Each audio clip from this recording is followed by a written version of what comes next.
Baik, selamat pagi Bapak dan Ibu sekalian. Pagi, Pak. Ya. Pak. Oke, baik. Sebelum saya memulai jalannya proses mediasi pada pagi hari ini, perkenankan saya memperkenalkan diri. Saya Archandra Tambazola. Bapak Ibu dapat memanggil saya Chandra. Selanjutnya saya persilakan Bapak dan Ibu sekalian untuk memperkenalkan diri masing-masing. Dimulai dari pihak penggugat. Saya Alfira Dwi selaku pemberi utang dan sebagai penggugat, Pak. Oke. Saya Namira dan rekan saya Arti, kami selaku kuasa hukum dari pihak penggugat, Pak. Oke, lalu dari pihak tergugat? Nama saya Laode Rauf. Saya sebagai pihak tergugat, Pak. Oke. Kenalkan, nama saya Sultan Urama dan ini rekan saya Roland Syarif selaku kuasa hukum dari pihak tergugat. Oke, baik. Perlu saya jelaskan kembali bahwa dalam Peraturan Mahkamah Agung Nomor 1 Tahun 2016 tentang prosedur mediasi di pengadilan dalam pasal 4 dikatakan bahwa semua sengketa perdata yang diajukan ke pengadilan wajib terlebih dahulu diupayakan penyelesaian melalui mediasi dengan bantuan mediator. Selanjutnya, melalui kesepakatan di persidangan yang lalu, para pihak sepakat bahwa mediator ditunjuk oleh majelis hakim. Maka dapat diartikan bahwa berdasarkan surat penetapan mediator, Bapak dan Ibu sekalian telah sepakat ya menunjuk saya, Archandra, sebagai mediator dalam perkara ini. Perlu juga ditekankan mengenai pengertian mediasi, bahwa mediasi adalah cara penyelesaian sengketa melalui proses perundingan, berdialog, untuk memperoleh kesepakatan dari titik masalah para pihak. Dengan dibantu oleh mediator, dan dengan fungsi saya di sini adalah hanyalah sebagai pihak netral yang akan membantu memfasilitasi negosiasi atau pembicaraan di antara bapak-bapak atau ibu-ibu sekalian. Sebagaimana diketahui bahwa tujuan akhir kita di sini adalah ingin menyelesaikan perkara ini dengan tidak ada yang disebut pihak yang kalah dan yang menang, tapi di dalamnya membentuk kesepakatan baru. Jadi diharapkan dapat diakhiri dengan kesepakatan bersama. Lalu saya akan menentukan tahapan-tahapannya terlebih dahulu, yaitu yang pertama saya akan memberikan kesempatan kepada pihak-pihak untuk bergantian menyelesaikan masalahnya. Lalu kedua saya akan mendengarkan langsung dari pihak-pihak.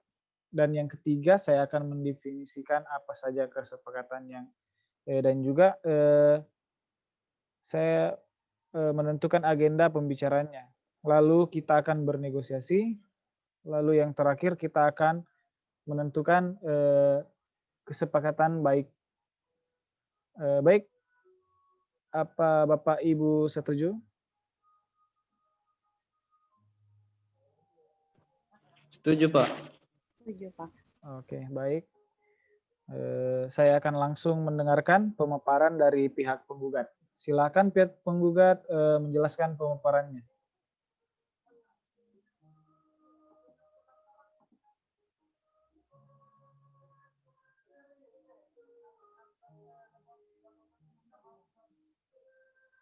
Mungkin mic-nya pihak penggugat bisa dinyalakan.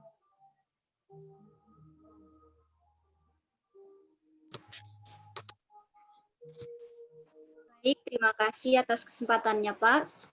Jadi begini.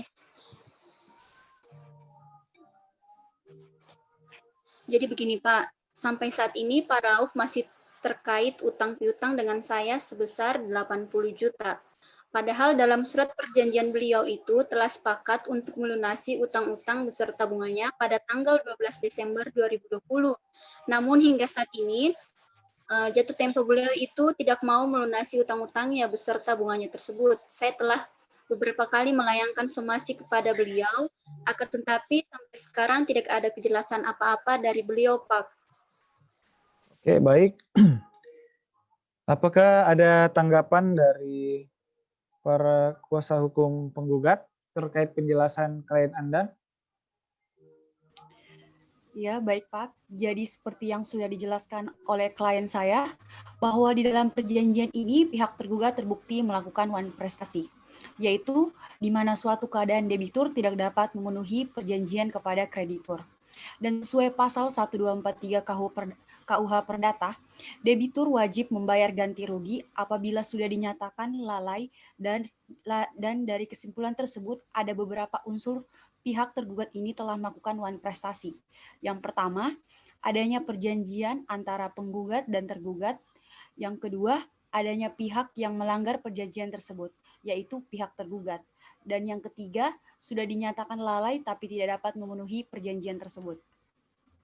Oh, oke. Baik, terima kasih atas penjelasannya. Jadi sebenarnya yang kita lihat ini adalah pihak penggugat ingin pembayaran yang cepat ya. Terkait hal ini terhadap pihak tergugat, Pak Rauf, adakah tanggapan? Ya, jujur saja Pak, saya sangat kecewa dengan tindakan yang dilakukan Ibu Alfira ini. Dengan menggugat saya ke pengadilan, seakan-akan tidak ada cara alternatif lain. Dengan cara Ibu Alfira melakukan gugatan kepada saya ini, secara tidak langsung Ibu Alfira telah mencemarkan nama baik saya, Pak. Bapak jangan berdalih. Saya sudah 3 kali melayangkan surat teguran kepada Bapak. Jika Bapak bertikat baik, Bapak akan memberikan respon yang baik, tapi malah sebaliknya Bapak tidak memberikan respon apa-apa. Seolah-olah Bapak ingin lari dari tanggung jawab Bapak. Oke, cukup. Bapak Ibu, mohon tenang ya. Kalau Bapak dan Ibu seperti ini, proses mediasi tidak bisa dilanjutkan. Nah, jika ada pihak yang sedang berbicara, tolong Bapak Ibu dengarkan. Kalau begini saya tidak bisa melanjutkan proses mediasi. Bagaimana mau dilanjutkan, Bapak Ibu? Ya, Pak. Lanjutkan. Tolong Ya. dilanjutkan, Pak. Oke, ya silakan Bapak Rauf dilanjutkan lagi pemaparannya.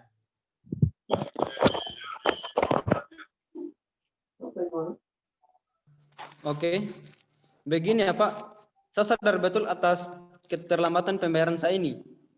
Namun saya telat membayar utang saya karena ada sesuatu alasan. Iya. Yang saya pinjam di Ibu Alfira senilai 80 juta itu Pak, saya gunakan untuk membuka usaha baru, yaitu membuka usaha warung makan. Baru-baru ini saya terkena musibah. Usaha warung makan saya tersebut kebakaran Pak. Iya. Tapi Bu Alfira tidak peduli dengan kondisi saya Pak. Tolonglah Bu Alfira, ada hati nuraninya Bu. Ya, baiklah. Terima kasih atas penjelasannya Pak. Baik, dari kuasa hukum tergugat, apa ada tanggapan dari untuk kliennya?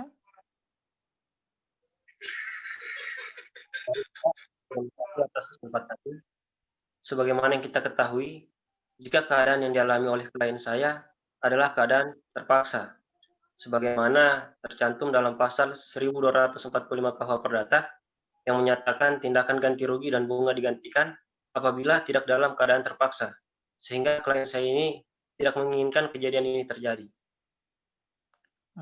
Baik, setelah menangkap kesepahamannya di antara kalian berdua, yaitu kalian ini menginginkan adanya hubungan baik atau itikat baik ya, dan yang kedua adalah tuntutan yang cepat dibayarkan. Apakah itu betul? Iya, betul Pak. Oke, baik. Sebelumnya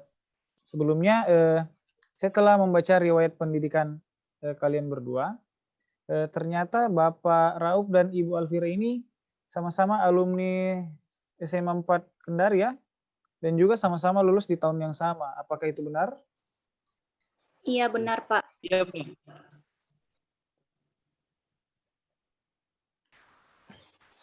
Saya dan Pak Rauf memang memiliki hubungan baik sebelumnya Pak. Oh, oke. Oh, begitu ya. Berarti jika kalian berdua adalah teman baik, alangkah lebih baiknya masalah ini diselesaikan dengan jalur perdamaian. Nah, saya ingin bertanya kepada pihak Ibu Alfira, apakah Ibu menginginkan sesuatu dari kelanjutan masalah ini? Iya, Pak. Seperti yang telah saya katakan sebelumnya, saya ingin agar Pak Rauf segera membayar utang-utangnya beserta bunganya kepada saya secepatnya, Pak.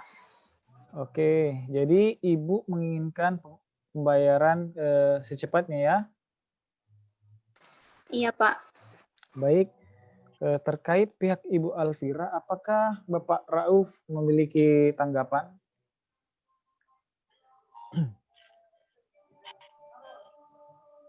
Baik Pak, terus terang aja ya Pak.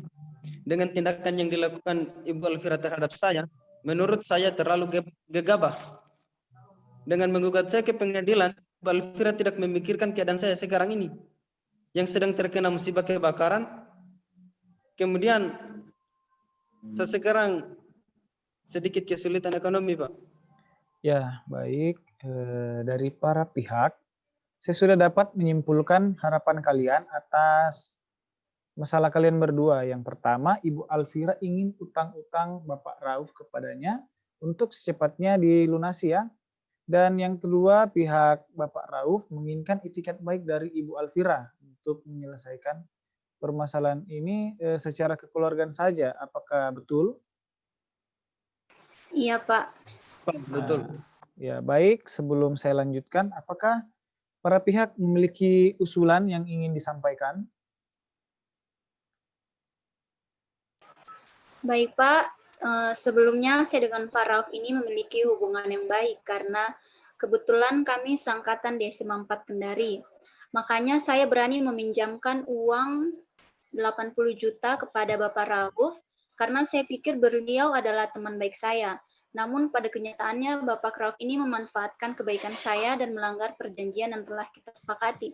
Hal ini membuat saya tidak terima atas sikap Pak Rauf tersebut, Pak. Baik, dari pihak tergugat, apakah ada tanggapan? Jadi gini Pak, terkait masalah utang piutang ini, saya akan membayar lunas. Cuma saya ingin meminta kelonggaran waktu Pak. Mengingat kondisi saya sekarang yang baru-baru kena musibah dan sedikit kesulitan dengan keuangan Pak. Oke, dari kuasa hukum penggugat,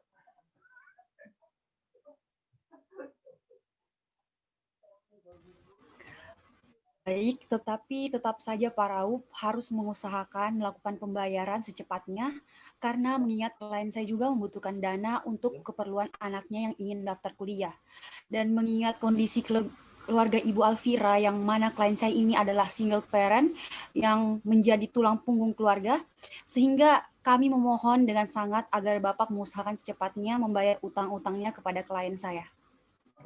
oke, jadi itu keinginan dari pihak Ibu Alfira ya. Dari pihak kuasa hukum tergugat, apakah ada tanggapan? Baik Pak, mengingat kondisi klien saya yang seperti ini, alangkah baiknya kita tuangkan dalam suatu perjanjian yang mencakup beberapa jumlah yang harus dibayar, serta kapan tenggang waktu yang ditentukan untuk pelunasan utang tersebut. Oke, baik. Apakah Bapak dan Ibu setuju jika penyelesaian permasalahan ini dituangkan dalam suatu perjanjian tertulis? Iya Pak, kami setuju Pak. Oh, oke, baik. Sebelum saya lanjutkan, saya sudah menangkap beberapa hal, yaitu memang menginginkan adanya pembayaran yang dilakukan dengan cepat ya. Namun sebelum pembayaran ini tetap harus adanya menjaga nama baik untuk para pihak. Nah, jadi tentang permasalahan nama baik ini, apakah Bapak dan Ibu memiliki usulan?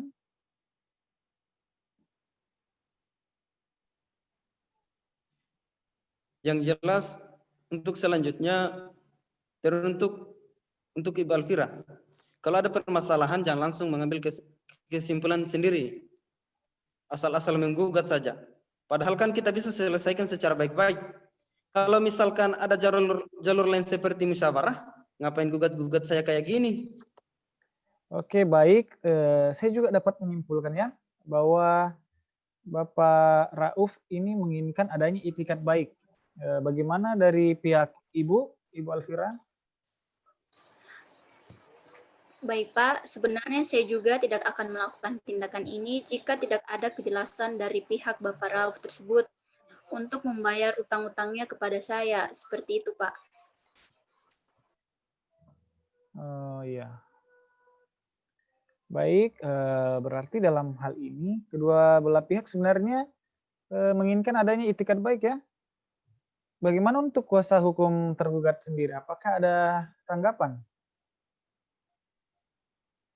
Baik Pak, sebagaimana yang kita ketahui bahwa ketika sidang pertama kali dimulai pada tanggal 24 Desember 2020, sempat terjadi keributan di luar pengadilan, yang mana keributan itu dipicu dari tindakan gegabah Ibu Alfira sendiri, yang melakukan penghinaan kepada klien saya di depan umum, sehingga perbuatan tersebut merupakan tindakan pencemaran nama baik. Oleh karena itu, kami selaku pihak tergugat melayangkan tuntutan yang dijatuhi sebesar 10 juta kepada Ibu Alfira, berdasarkan pasal 1365 KUH Perdata, yang menyatakan setiap perbuatan yang merugikan, maka pihak tersebut harus mengganti kerugian yang ditimbulkan. Terima kasih. Instruksi Pak, Ya. bisa-bisanya pihak Bapak Rauf meminta ganti rugi 10 juta kepada klien saya. Sementara Pak Rauf belum melunasi utang-utangnya kepada klien saya, Ibu Alfira, sebesar 80 juta. Baik, untuk masalah itu saya atas nama pribadi mengaku hilaf atas kejadian itu. Mungkin kelalaian saya yang telah menghina Bapak Rauf terkait ganti rugi yang diminta, ya saya menyanggupi, akan tetapi dalam bentuk pengurangan utang Bapak Rauf yang tadinya 80 juta, sekarang sisa 70 juta. Mungkin seperti itu, Pak. Iya, baik. Oke. Apakah ada tanggapan dari Bapak Rauf? Ya baik Pak, terima kasih. Saya hanya ingin mengucapkan terima kasih kepada Ibu Alfira atas kemurahan hatinya. Ya, baiklah. Untuk selanjutnya, kita akan membahas tentang pembayaran yang harus dibayarkan dengan cepat. Untuk itu saya meminta tanggapan Bapak Rauf terkait pembayaran cepat ini. Baiklah, untuk terkait utang-utang saya janji akan segera melunasinya. Jadi gini, saya punya tanah yang cukup luas di Kendari, dan rencananya saya akan menjual tanah tersebut. Nah, hasil dari penjualan tanah tersebut akan saya bayarkan kepada Ibu Alfira. Tapi saya minta kelonggaran waktunya 8 bulanan lah. Oh, iya, Kira-kira baik. begitu, Pak. Oke, bagaimana Ibu Alfira? Apakah ada tanggapan, Bu? Baik, untuk itu setelah saya diskusi dengan kuasa hukum saya setuju dengan catatan utang tersebut segera dilunasi dalam jangka waktu 8 bulan ke depan. Oke, berarti Bapak Rauf dan pihak Ibu ini sudah setuju ya dengan persyaratan tadi ya. Nah, apakah Bapak mempunyai jaminan untuk kepastian pembayaran ini terlaksana dengan cepat, Pak Rauf? Oh iya, Pak. Yang seperti yang telah saya katakan tadi, untuk jaminannya saya mempunyai sebidang tanah yang akan saya jual untuk melunasi utang tersebut, Pak. Oh, oke, baik. Dari pihak Ibu Alfira sendiri, apakah ada tanggapan? Kalau dari saya menyetujui apa yang akan disampaikan sama Pak Rauf tadi, Pak. Oke, baik. Pada pertemuan mediasi ini, saya sudah menemukan kesepakatan ya antara kedua belah pihak ini. Yang pertama adalah adanya itikat baik antara kalian berdua. Yang kedua, pembayaran yang dilaksanakan dalam waktu 8 bulan ke depan. Dan yang tadi ya 10 juta sebagai ganti rugi yang akan digantikan dengan pengurangan utang yang tadinya 80 juta menjadi 70 juta lalu dibayarkan bulan ke-8 secara kontan ya. Betul seperti itu ya Bapak Ibu? Iya, Pak, betul, Pak. Oke. Baik, karena kita telah menemukan kesepakatan, saya rasa proses mediasi kita ini kita akhiri pagi hari ini. Saya sangat senang dan berbahagia Bapak dan Ibu telah mendapatkan kesepakatan. Untuk itu kita akan bertemu di pengadilan selanjutnya. Saya mengundur diri. Selamat pagi. Selamat Selamat pagi, pagi, Pak. Pak. Pak.